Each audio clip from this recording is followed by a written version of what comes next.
Assalamualaikum warahmatullahi wabarakatuh. Saya dari kelompok 2 ingin mempresentasikan hasil kerja kelompok kami dengan tema kebijakan lingkungan global, regional, dan nasional.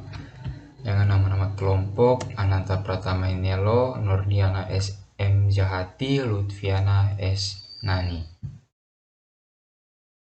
Pengertian kesadaran dan kebijakan lingkungan.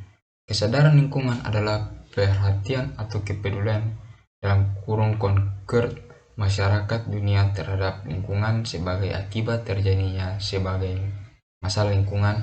Secara umum, kesadaran lingkungan telah dimulai sejak tahun 1950-an sebagai akibat terjadinya berbagai kasus lingkungan di dunia. Kasus-kasus yang dimaksud antara lain masalah asap dan kabut di Los Angeles, penyakit Minamata dan itai-itai di Jepang, ledakan reaktor nuklir Chernobyl di Rusia, bocornya pabrik pestisida di Bhopal, India, banjir dan kekeringan yang melanda beberapa negara seperti Afrika, India, dan negara Latin dan Amerika Latin serta hampir seluruh Asia. Kebijakan lingkungan global internasional. Kebijakan lingkungan global internasional terdapat dalam kesepakatan internasional mengenai lingkungan, baik yang bersifat multilateral maupun bilateral.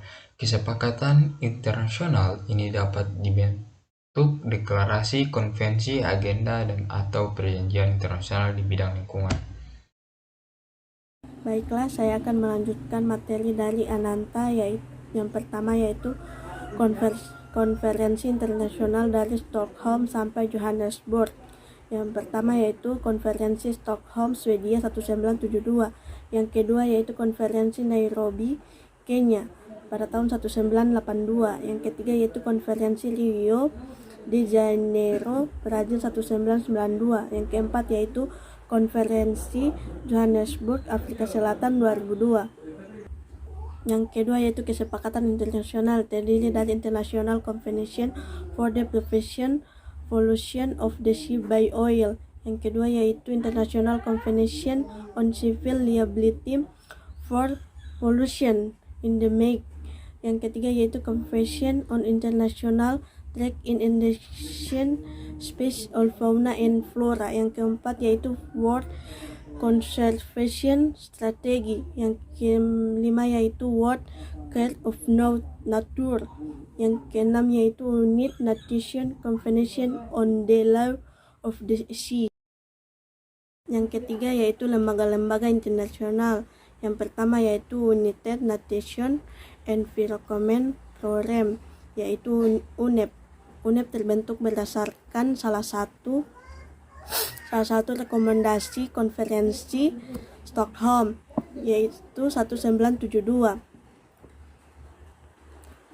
Lembaga baru PBB yang bertugas menangani program lingkungan dan pembangunan di PBB ini berkedudukan di salah satu negara yang berkembang, yaitu Nairobi dan Kenya.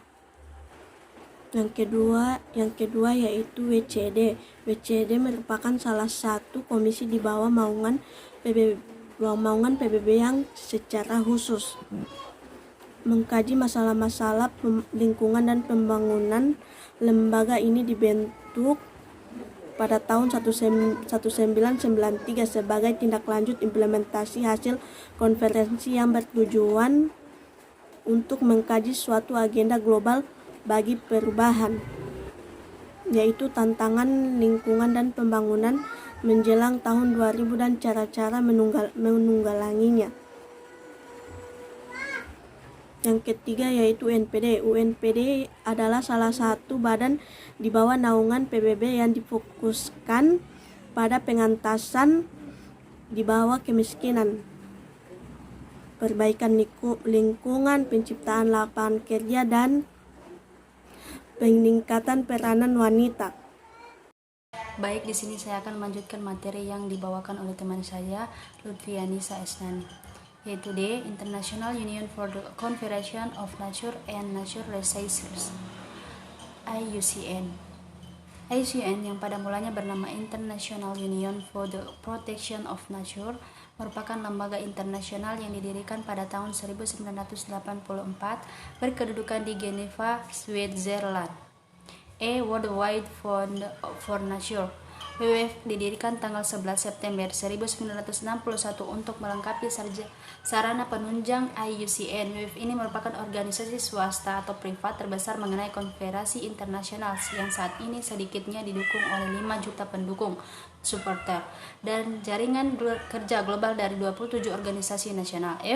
Organization for Cooperation and Development adalah organisasi kerjasama ekonomi dan pembangunan yang beranggotakan negara maju, didirikan di Paris tanggal 14 Desember 1960. Semula anggotanya terdiri atas Australia, Belgia, Kanada, Denmark, Finlandia, Prancis, Jerman, Yunani, Island, Ireland, Italia, Jepang, Luxembourg, Belanda, Selandia Baru, Norwegia, Portugal, Spanyol, Swedia, Switzerland, Turki, Inggris, dan Amerika Serikat.